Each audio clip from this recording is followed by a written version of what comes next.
He's voting, Cameron. You're an idiot. You can get a job at I know. Chris is. I want to see if I can In get the a most job at solemn manner against the baneful effects of the spirit of party.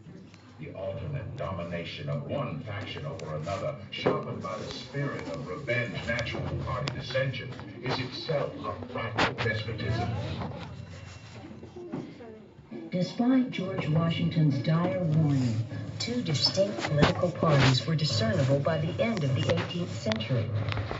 The Federalists emerged from a coalition that had fought for ratification of the Constitution in 1788. They were bound by a commitment to an energetic federal government. Washington was, by inclination, a Federalist, yet clear divisions over economic and foreign policy surfaced within his administration. Jefferson frequently opposed Federalist initiatives and eventually resigned as Secretary of State, complaining that he and Hamilton had been pitted against each other every day in the cabinet like two fighting cocks.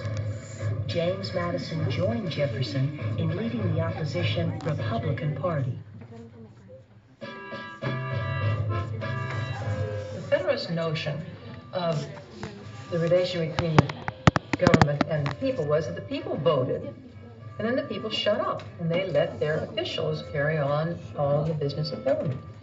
The Jeffersonian idea was that the government, they're servants of the people, and the citizens should be actively involved all the time. By the election of 1800, the two parties were openly promoting different platforms. John Adams and Charles C. Pinckney ran for the Federalist Party. Thomas Jefferson and Aaron Burr ran as Republicans. The Jeffersonian Party is the first party to recognize that it has to regard party behavior seriously and mobilize voters at the state level, and to regard the election as a kind of contest in which what we would now regard as modern political organizing is necessary. The Federalists don't understand that.